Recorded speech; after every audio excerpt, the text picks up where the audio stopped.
Thank you for listening and supporting the Daily Memphian.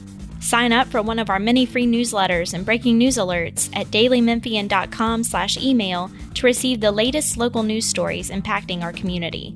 Our weekly newsletters cover everything from sports to arts and culture, business, food, and more, along with daily updates of all the news we publish each day. Sign up or manage your email preferences at dailymemphian.com/email.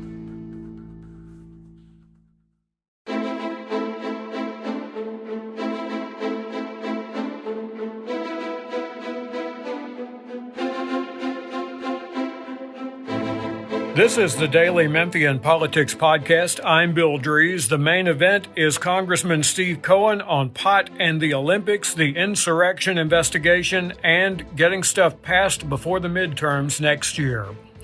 Top of the podcast, here come the treasurers. Specifically, the notice is filed at the Shelby County Election Commission showing someone thinking about running for next year's county elections has appointed a treasurer for a specific campaign. City Council member Worth Morgan filing his form in the Republican primary for county mayor. Keep in mind, no one can pick up or file a qualifying petition to get on the ballot until December 20th. Lee Harris, the incumbent county mayor, appointed his treasurer for a re-election bid next year in June of 2019. Ken Moody, a veteran of the Harrington, Wharton, and Strickland city administrations and executive assistant to Mayor Jim Strickland, appointed his treasurer a year ago to also run in the Democratic primary for county mayor. Mid-calendar year campaign finance reports also coming in this month. The Tennessee Journal reports the Tennessee Democratic Party shows on its disclosure that it raised $48,550. $40,000 of that came from Olin Mills II of Chattanooga, a former chairman of the portrait photo studio chain. The Tennessee Republican Party reported raising $250 less for the 6-month period than the Democrats. The bust of Confederate general, slave trader, and Ku Klux Klan Grand Wizard Nathan Bedford Forrest removed Friday, July 23rd from the state capitol after the State Building Commission voted the day before to take the final step in a drawn-out process. City leaders here dealt with the same series of delays and strictly enforced waiting periods between meetings of bodies that meet once a month at the most. Ultimately, attorneys for the city found a loophole in state law and sold the 2 city parks and their Confederate monuments to a private nonprofit that then had the monuments removed. But back to the Forrest bust in the Capitol since the 70s, that's the 1970s, Tennessee Governor Bill Lee pushing for the removal in an appearance at the State Building Commission that is a rarity for governors. The only 2 no votes against removing the bust, were House Speaker Cameron Sexton and Senate Speaker and Lieutenant Governor Randy McNally, each vowing to make the process to remove such monuments even more complex as a result. The question of a new voting system is moving again within county government. The question is this a move to a new system or a move to Chancery Court? The Shelby County Election Commission chose new touch screen machines with a paper readout fed into a digital scanner and from there into a ballot box. The contract and $3 million in funding was to be voted on by the county commission at its July 26th meeting. For months, the resolution has been without a sponsor. Well, County Commissioner Mark Billingsley is now the sponsor of the resolution, but says that doesn't necessarily mean he will vote for it. He says Republicans and Democrats urged him to sponsor it to get an up or down vote by the county commission. A majority on the county commission is already on record as favoring a voting system that is hand-marked paper ballots instead, no voting machines. If the county commission approves the contract with ES&S at its meeting this upcoming Monday, a new voting system could be in place for the May 2022 county primaries, with early voting starting in mid-April. If the commission rejects the contract, this dispute goes to Chancery Court, and probably pretty quickly, since the Election Commission has already voted to make the move to court. The question for the court would be about the division of powers on this. The Election Commission contending it picks the system and county government funds the contract at that point. But if county government controls the funding for the contract, is it a rubber stamp vote, Or can the county commission say no to funding it because the election commission picked a voting system that the county commission does not prefer? Speaking of the county commission, after a 5-week summer break, the commission returns to work Monday, July 26th, and there is lots of bad blood.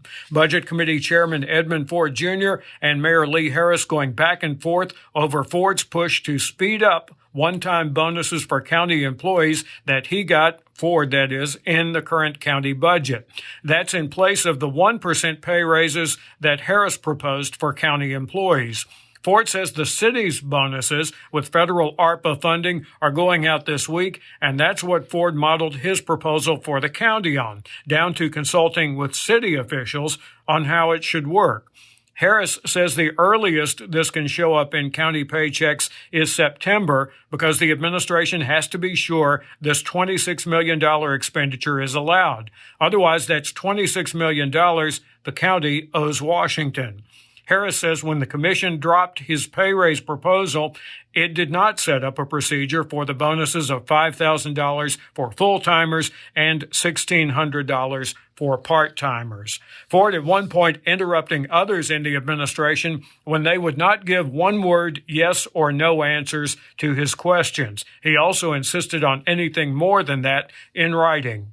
Commissioner Reginald Milton at one point telling Ford and Harris to work out this long-standing difference that dates back to their days together on the city council. After the Wednesday committee's Commissioner Mark Billingsley going public with a 3-page memo to Harris from Deputy Chief Administrative Officer LaSonia Hall on the search for a new health department director, a job that Hall, who is the interim health department director, was among the applicants for. The May memo says one of the job search panels recommended that Dr. Michelle Taylor, Harris's nominee, not be the choice, and that the job search should continue. The panel reportedly citing Taylor's lack of experience with a public health agency comparable in size and work to Shelby counties. Harris posting several videos on social media the next day of locals expressing support for Taylor as he fights for the nomination. But Harris has refused to comment on the memo, citing personnel policies. Commissioner Van Turner says the 3-page memo is part of a report of almost 80 pages from the various other panels that talked to Taylor as part of the process, and all recommended her to Harris. Turner says the memo also does not reflect Taylor winning over critics in the 2 months between the memo and when Harris made his choice. Turner was a part of all aspects of the search process from beginning to end. The County Commission's Black Caucus, meanwhile, calls the leak of the internal memo from Hall highly unprofessional, to quote, and purposely released to call into question the leadership of Mayor Lee Harris. Quote, the racial undertones of this memo plus the use of it to attack Dr. Taylor are both reprehensible.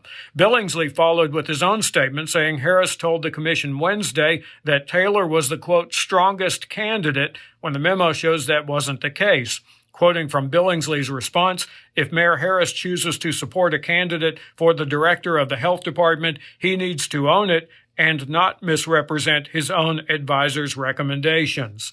The vote on Taylor's nomination at Monday's commission meeting will be recapped here next time, and of course, look for our daily coverage as well. Finally, some notes from the dedication of Ida B. Wells Plaza a week ago today as we record this on a Friday. It was the kind of Memphis gathering that Wells in her day would have put at the top of her list as she reported on and wrote in her diary of the events of the city. The grassroots, the establishment, the elders, and the new guard, and all manner of political rivals, some allies on different issues, were literally under the same tent a week ago at 4th and Beale, and much of the city's political diaspora heard from in a 3-hour ceremony before the statue of Wells was unveiled. Lasemba Gray, who was among the leaders of this 18-month-long push after years of sporadic and short-lived attempts in the past, presenting Mayor Jim Strickland with the first of more than a dozen Wells Impact Awards for Strickland's role in the removal of Confederate monuments from other city parks. And there was some criticism on social media later, evidence of the ongoing difference of opinion over who did what and what it meant in the removal of the monuments here. A reminder that the removal of the monuments here was about 3.5 years before this week's removal of the Forrest bust in the state capitol in Nashville. David Acey offering libations, pouring some out as names were called from the audience, including Miriam DaCosta Willis, the activist and historian whose work included editing and annotating Wells' Memphis Diary, a touchstone to understanding Ida B. Wells. In the crowd, one-time invaders, Operation Push veterans, and new Poor People's Campaign leaders, references to the critical race theory ban passed in the Tennessee legislature, and calls for federal voting rights legislation.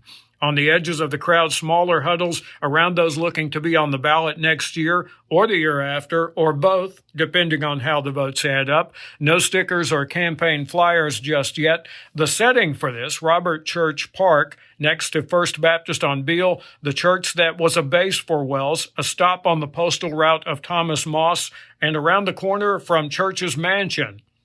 What was happening around the gold-wrapped statue of Wells is what was pursued on the very same ground in the late 19th century Memphis. Empowerment, financial, political, and cultural, day to day and night by night. Joining us now is Congressman Steve Cohen to talk about several issues, always several issues happening in Washington. First up, Congressman, you have recently become co-chair of the Helsinki Commission. It's an agency with ties and relationships with 57 other nations on topics from human rights to economic cooperation. And this past week, you chaired some hearings on the Olympics about to begin in Tokyo without Sha'Carri Richardson, a U.S. sprinter and quite possibly the fastest human being on the planet, competing because she smoked pot and it showed up in an Olympic drug screen. With marijuana legal actually in the state where she smoked it, do you think Olympic drug standards match the world that we live in today? Well, they don't match the world that the United States is today, with over half the states having medical cannabis, if not recreational, so to speak, cannabis. And a lot of nations around the world have also liberalized their laws. But the World Anti-Doping Organization, which the United States Anti-Doping Association is a part of, and the Olympic Committee is a part of, has not changed theirs. And that's the problem. Any drug, they say, that's illegal, could hurt your health, damage the athlete's health, and the athlete could get hurt while using the drug. So while I don't know, they have very good foundation for either of those bases with marijuana, I don't think a lot of people get hurt smoking marijuana. And I don't think a lot of people have their health affected by marijuana. In fact, their health might be improved if they have problems with Parkinson's or multiple sclerosis or had illnesses which would mean you were not an Olympic athlete. So, that's just the way it is. Edwin Moses, who was a two-time gold medal Olympic athlete, three-time contender, twice gold medal winner, was representative on the committee from the United States Olympic Anti-Doping Committee. He said they were going to try to work to liberalize the law concerning marijuana, but that they had to go by the law that they were a part of and that they agreed to be a part of. And of course, I think there's going to be some changes now, maybe, but there's attempts to change it, but we have to influence other countries. Right. And the Olympics kind of has its own brand of politics. I think we've seen over a lot of the years. And some of the discussion here, I think, is where is the line on drugs that enhance an athlete's performance? And it is taking some pressure off by smoking pot, giving an athlete an edge over other athletes by that rather formal definition then? Well, certainly doesn't make it faster. And as I said in the committee, it's only performance enhancing if you're in the Coney Island hot dog eating contest. Right. There are some standards starting with these games for trans Olympic athletes that permits them to compete for the first time, but has some baselines for the use of supplements used in the transition that could affect athletic performance. Did the commission hearing this past week get into any of that? That issue didn't come up, but it's an interesting aspect and a variation on it. Mostly we were concerned about the Russian doping of their athletes, particularly Sochi in 2014. One of the main dopers who was arrested eventually in Russia, but eventually got out and came to the United States, sought asylum and here and gave us a lot of information about what the Russians did. They had a systematic method of extracting urine from the test site through a little mouse hole that they had dug in the wall, and then they had a way to put a specimen back in its place, and it just wasn't monitored 24 hours. It wasn't filmed, and they were able to do it, and they switched the urine and cheated, and that's why they are the Russian Olympic Committee or something in this, the ROC in this Olympics, and not the country, the nation of Russia. Their flag won't be allowed to be displayed, and their national hymn won't be played with if their athletes win and if their athletes are on the podium for awards. But they should have had, I think, greater penalties than that. But they've been cheating for a long time. Moses said when he went to the Olympics in '76 and he saw the Eastern European women, he'd never seen women with muscles like that, and I'm sure there was steroids. Okay. Lots of discussion to come on this topic, I'm sure. Let's move to some other topics. U.S. Senator Marsha Blackburn of Tennessee has been one of the most vocal critics of Biden administration policy in China, not tough enough by her standards, and she's gone further and not hesitated to draw a line that Democrats are either tough on China and punish it for any link to the origins of the COVID virus or are supporting the communist regime. Is that a fair choice when it comes to U.S. policy toward China? There's no basis in fact to any of that. We have a strong position, the President Biden and the Democratic Party, against Chinese pilfering of our trademarks, interference with trade. We don't know what happened with the coronavirus in Wuhan. Once we find out, and we will find out, if China was responsible, I'm sure we will make that known, but I don't think it is known yet. And, there's been a whole lot of use of China as a political tool by the Republicans, but there's really no basis for it. The Democratic Party and President Biden don't hold any portfolio for China, don't see them as a friend, and we shouldn't. The last administration, before coronavirus got out of hand, and the president was saying they had great relations with China in January and February, and that they'd been working together on the virus, and that the virus was very small, and it wasn't going to affect many people, and of course it was going to disappear in no time. But early on, he was all hunky-dory with the Chinese and saying they had a great relationship, everything was fine and good. When the virus got out of control and people saw that what he said was not true, that it was just going to magically disappear and we should be all able to go to Easter services and it would all be over by Easter and just poof, gone. That's when he decided he needed a scapegoat, and China was a scapegoat. Now, China might have been responsible. I don't know, and I don't think anybody knows. Mm-hmm. But they were chosen as a scapegoat because they're an easy scapegoat.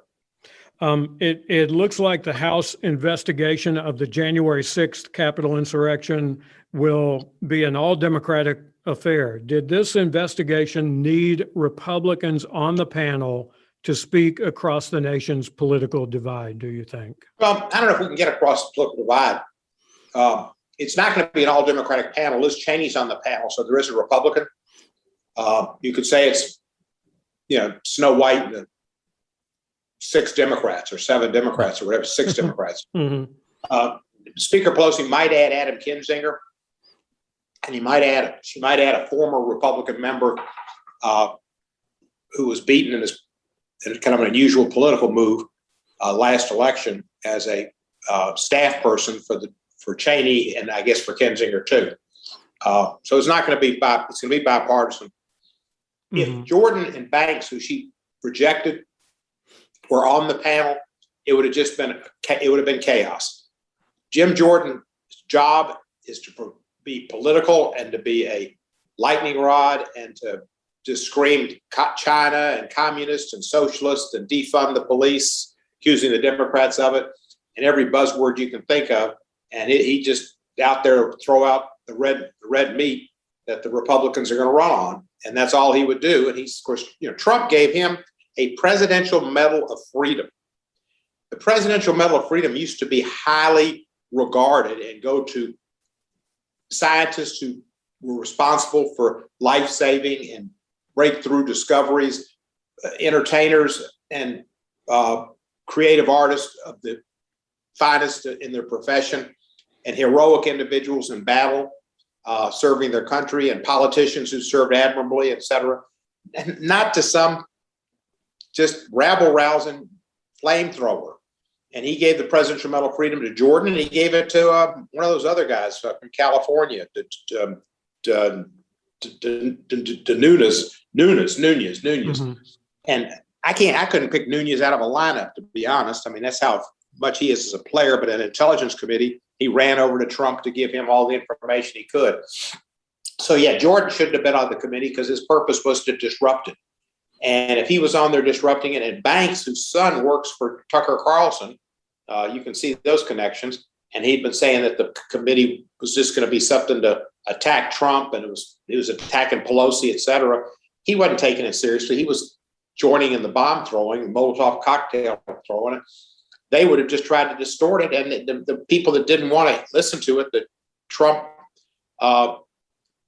Kool-Aid drinkers, would not have listened to it at all. It's more likely they'll listen to it now that you don't have those adverse, malign voices who were not going to be seeking the truth. And if they found something that would have been exculpatory for the positions they wanted to take, they could have used. They were just going to ask questions to try to attack Pelosi and Biden and throw people off. So I don't know what will come out of it, but we do have subpoena power. It is bipartisan. The members on the Democratic side have proven their worth, particularly Adam Schiff and Jamie Raskin and Benny Thompson. They're all three superior. There are others that are on there. They're outstanding too. I haven't seen Stephanie Murphy in action, but she's very bright, and I'm sure she'll do a good job as well. So I think we got good people. The information is really pretty clear. It's not like you've got to find a needle in a haystack.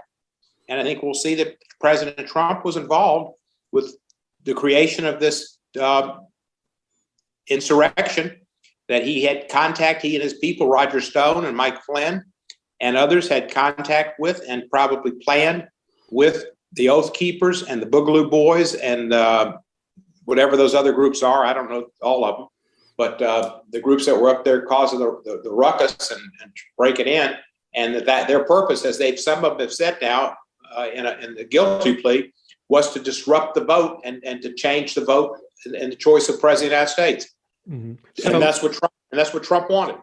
So is that the primary question you want answered? Were there connections to the White House, to President Donald Trump? That's what you want to answer. Who was responsible for it, and what did they do, and how did it happen? That's what Speaker Pelosi said, and that's true. But I have no question myself that it went straight to Trump and his team, and that's what you'll find out, and that's what I want to know, because I think it did. And Trump's been planning this for months. In the summer, way before the election, he said it was going to be stolen. He said it was going to be rigged. That was way before the election. And then after the election, he started talking about it was stolen. He refused to concede. And then in no time, he was saying that you need to come to Washington on January 6th, of which, of course, was the day of the Electoral College. And it will be wild. It will be wild doesn't mean come for a love fest. It wasn't the summer of love, as he's been talking about now. It will be wild, and it was wild. And Trump picked the 6th of January because it was the Electoral College, and he wanted to disrupt it. He didn't want to have a protest. He wanted to disrupt it. He could have had a protest on the 5th, the 4th, the 3rd. He wanted it on the 6th. And Mo Brooks went up there, spoke at the rally beforehand and said, we're going to be kicking ass and taking names. Kicking ass and taking names is not the summer of love. And Trump said, if you don't fight hard, you're not going to have a country. That's not go up and protest. That's fight hard and take over the country. It was an insurrection. It's clear what happened. The facts will show it. It'll show Mo Brooks involved. It'll show Paul Gosar involved from Arizona, I believe. It'll show Biggs involved from Arizona, and the Republicans don't want any of that. Jordan very well may have been involved. He was at the White House early on, too, as I understand it, in some of those meetings. And Kevin McCarthy's got to be subpoenaed, and he didn't want to be subpoenaed, but he will be, to say what he talked to Trump about on Election Day. And as it's been reported, he said, get up here, get your people, help save this place. Trump didn't want to save it. He wanted the insurrection to succeed. There's been some reporting, though, and I think this has even showed up in some of the early books about the Trump administration that look specifically at this period, that kind of have a version of this that goes like this, that there were some movement people in the crowd who were looking for an opportunity, and that the White House was trying to hold them off or placate them, and that the White House was being used by the more radical elements like Boogaloo and like the Oath Keepers instead. What do you think of that? I think that's a good rabbit trail to throw out there, but you don't get lost on rabbit trail. Stay on the main path. The main path leads straight to 1600 Pennsylvania and that team. Mm-hmm. And how do you think Americans outside of the Beltway think about congressional investigations and whether those investigations can rise above rhetoric on whatever the issue might be, not the insurrection, but just on any issue? Are Americans cynical about these kind of investigations? I can't say. I don't know how they think. I know they probably are, but I think the rational people, which is what we're looking for, will be okay. They'll listen to the proof and they'll be able to analyze it itself. And I think the proof's going to be self-evident that it was something that Trump was behind and in favor of. When he finally did, he didn't call the police out. He didn't have the Defense Department out. He had changed all the officials, changed quite a few of the officials at the top of the Defense Department and at the top of other agencies to have control so that there couldn't be any pushback. And that's what he wanted. And he put in non-professionals at state, non-professionals at defense, but political people. It was all the makings of a coup. I tweeted it. I have several tweets out in December. The days between now and January the 20th are the days we've got to be concerned about. It will be chaos and something unheard, unseen before in America. It was obvious what was going to happen. All right. Let's look at the election year ahead. What do you think will happen to the narrow Democratic majority in the House in next year's midterm elections? It's going to be a tough year because historically in midterms after a new president loses on average 26 seats. That's devastating. And with redistricting and the census, the Republicans control more states. They still have political redistricting. More of the Democratic states have judicial nominated redistricting committees that are bipartisan, nonpartisan, whatever. So it's going to be difficult. But if Trump's still a candidate for president, if Trump still says he's going to run, especially if the Republicans get the House back, the same electorate that gave Biden a landslide and a 4.5-point win with the suburban housewives that won't be real happy about what Trump kept saying about the coronavirus. That was just going to go away and disappear and magically go away, and they had it under control and all that stuff. And you take a light bulb and put it in your body and you're going to cleanse yourself off. Trump is just what a fraud. He got a shot in his wife in the White House and didn't tell anybody about it. That's not the job of the president of the United States, to get a shot with a pandemic going on in your country and not tell anybody because you're a coward. He should have had that shot publicly and encouraged people to get their shots. I had my shot publicly disclosed and told people about it and encouraged people to get the shot. Trump didn't do it. And he's just a fraud. He doesn't care about anybody but himself. And if people die, so be it. He doesn't care. Mm-hmm. And so I think if the election's about Trump, which it may well be, I think we win. Right. Right. So is there a push with the uncertainty at this point, and we're still a ways out from the elections, but is there a push to get major priorities of the Biden White House done ahead of whatever might happen in the midterm elections? Well, I'm sure there is, because not only might we lose the House, the Senate, I think there's a better chance we'll hold the Senate, but we could lose the Senate. So he needs to get his judges and his U.S. attorneys appointed. Stephen Breyer, in my opinion, needs to resign and let the president appoint a Supreme Court nominee, so Mitch McConnell can't stop it in the second 2 years of his term if that happens. And they need to plan as if the first 2 years is all they got, really, with the legislative majorities. So I hope that they do that. It's going to be tough, because once November happens this year, it gets into campaign season. It's going to be hard to get anything else done. Right. And one of the most talked about pieces of legislation is the voting rights bill. Is that bill a reaction to state legislatures and their laws enacting changes to state election laws, or is there a need independent of that for federal reform? Oh, the bill's been around for a while. It's nothing new. We had it in the last Congress. It just let more people vote and give everybody the opportunity to vote, with more early voting, no impediments by different requirements that might hurt Black and brown people more than others and infringe on the vote there, and trying to have nonpartisan redistricting in every state, which is what it should be. Politicians shouldn't draw their own districts, which they do now in Tennessee and most states, but not in quite some more progressive states. We want to have that in every state. And we want the John R. Lewis voting rights bill passed. We've been working on that ever since I've been up there to get it renewed. We were, hurt by the 2013 decision where the Shelby v. Holder, where they said that basically emasculated Section 5, which was the pre-clearance section, and now the more recent decision about a month ago in the Supreme Court it hurt the use of Section 2, which is always looked upon as the weakest section, and it is. So, yeah, we've had that bill for a while. It's not a response to what's going on now. It would help with what's going on now. But the thing that would help with it's pre-clearance, and pre-clearance is not even in the ballpark. Mm-hmm. The Republicans won't let that become law. All right. In the remaining 2 minutes or so that we've got left on the Zoom feed here, I want to get your reaction to something our other senator, Bill Hagerty, said this week in a Q&A that was in roll call. And it's a standard list of questions they do. The question was, I read it. Can the ends justify the means? And for our audience, he said, quote, "If I were speaking with my children, the answer is no, but I'm new to this and I'm seeing how Washington works. Regretfully, sometimes uncomfortable things happen to get to the result." What do you think of that? I met with Hagerty this week.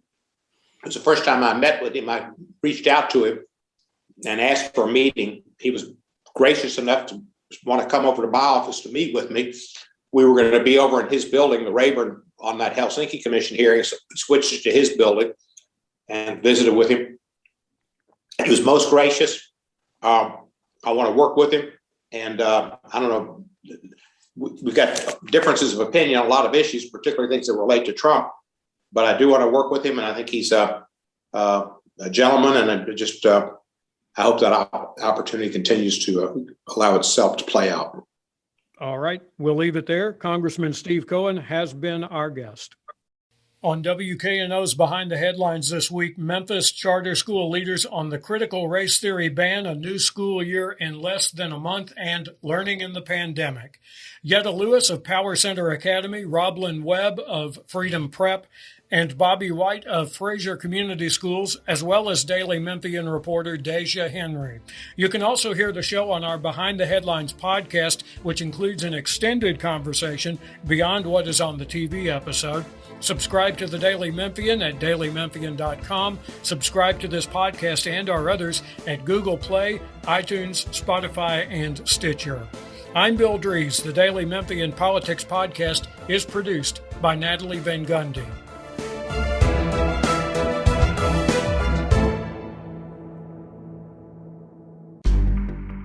In-depth journalism in the Memphis community. The Daily Memphian is of Memphis, not just in Memphis, and seeks to tell the stories of this city. TheDailyMemphian.com. Truth in place.